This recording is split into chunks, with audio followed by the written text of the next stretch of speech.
Sometimes people come to me and say, I want to start a company. And I say, why? They say, oh, I want to make lots of money. I say, forget it. That's not a good enough reason. You will not, most likely you will not succeed. Most people that have started companies because they want to make lots of money, I haven't seen very many of those succeed. The ones that succeed are people that come, sometimes they don't even want to start a company, they just have an idea that they want to get out, express out into the world. And oftentimes they have to start a company because nobody else will listen to them.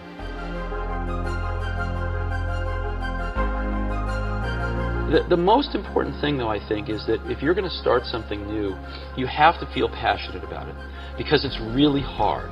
It's so hard to start a company. You have to work so hard that if you're not passionate about it, you'll give up. And most of the difference between people that succeed and people that don't is the people that don't give up. They give up sooner than the people that succeed. And you have to be passionate about it because it's so difficult. People say you have to have a lot of passion for what you're doing, and it's totally true. And the reason is because it's so hard that if you don't, any rational person would give up. It's really hard, and you have to do it over a sustained period of time. So if you don't love it, if you're not having fun doing it and you don't really love it, you're going to give up. And that's what happens to most people, actually. If you really look at the ones that ended up being successful, unquote, in the eyes of society, and the ones that didn't, oftentimes it's the ones that are successful loved what they did so they could persevere when it got really tough. And the ones that didn't love it quit because they're sane, right? Who would want to put up with this stuff if you don't love it?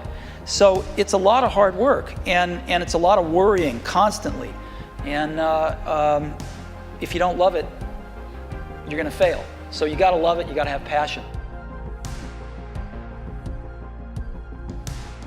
I'm convinced that about half of what separates the successful entrepreneurs from the non-successful ones is pure perseverance.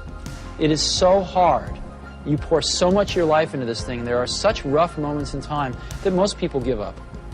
I don't blame them. I mean, it's really tough, and it consumes your life. I mean, if you've got a family and you're in the early days of a company, I can't imagine how one could do it. I'm sure it's been done, but it's rough. I mean, because it's pretty much an 18-hour-a-day job, 7 days a week for a while. So unless you have a lot of passion about this, you're going to not survive. You're going to give it up. So you got to have an idea or a problem or a wrong that you want to right that you're passionate about. Otherwise, you're not going to have the perseverance to stick it through. We went through that stage in Apple where we went out and we thought, oh, we're going to be a big company, let's hire professional management. We went out and hired a bunch of professional management. It didn't work at all. Most of them were bozos. They knew how to manage, but they didn't know how to do anything. And so if you're a great person, why do you want to work for somebody you can't learn anything from? And you know what's interesting? You know who the best managers are? They're the great individual contributors who never ever want to be a manager, but decide they have to be a manager because no one else is going to be able to do as good a job as them. The greatest people are self-managing. They don't need to be managed.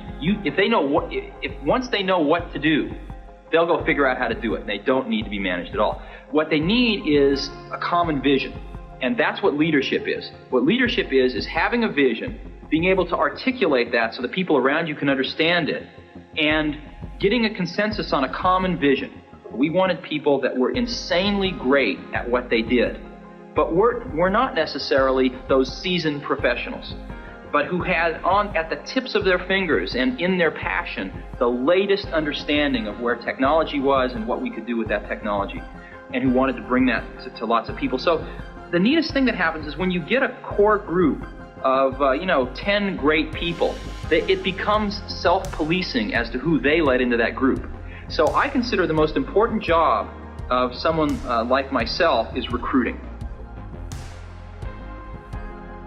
My model of business is the Beatles. They were four very talented guys who kept each other's kind of negative tendencies in check. They balanced each other, and the sum was greater than the total was greater than the sum of the parts. And that's how I see business. Great things in business are never done by one person. They're done by a team of people, and we've got that here at Pixar, and we've got that at Apple as well. And so that's what lets me do this.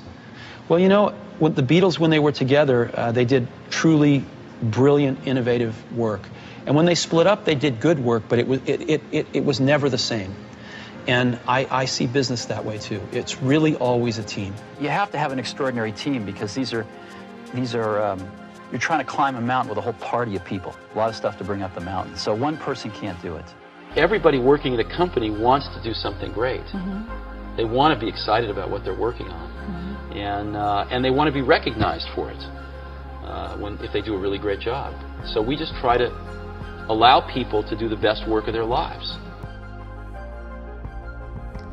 You know, we try to hire really smart people, but we have a very simple organization, and we try to focus and do very few things well. And focusing's hard because focusing doesn't mean saying yes, it means saying no. So we decide not to do a lot of things so we can focus on a few handfuls of things and do them well. That's an incredible feeling. To know that you had something to do with it, A, and B, to know it can be done. To know that you can plant something in the world and it'll grow and change the world ever so slightly. There needs to be someone who is sort of the keeper and reiterator of the vision. Because there's just a ton of work to do. And a lot of times, you know, when you have to walk 1,000 miles and you take the first step, it looks like a long ways. And it really helps if there's someone there saying, well, we're one step closer. You know, the goal definitely exists. It's not just a mirage out there. So in 1,001 little and sometimes larger ways, the vision needs to be reiterated. I do that a lot. One of the things I've always found is that you've got to start with the customer experience and work backwards to the technology.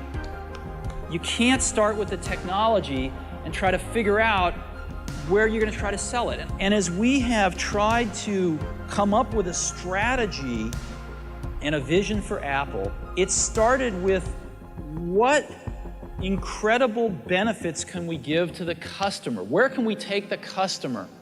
Not starting with, let's sit down with the engineers and figure out what awesome technology we have and then how are we going to market that. And I think that's the right path to take.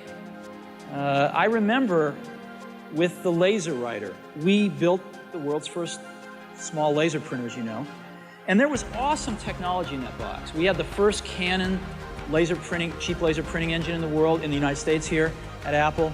We had a very wonderful printer controller that we designed. We had Adobe's PostScript software in there. We had Apple Talk in there. Just awesome technology in the box. And I remember seeing the first printout come out of it and just picking it up and looking at it and thinking, you know, we can sell this. Because you don't have to know anything about what's in that box. All we have to do is hold this up and go, do you want this? And if you can remember back to 1984, before laser printers, it was pretty startling to see that. People went, whoa, yes.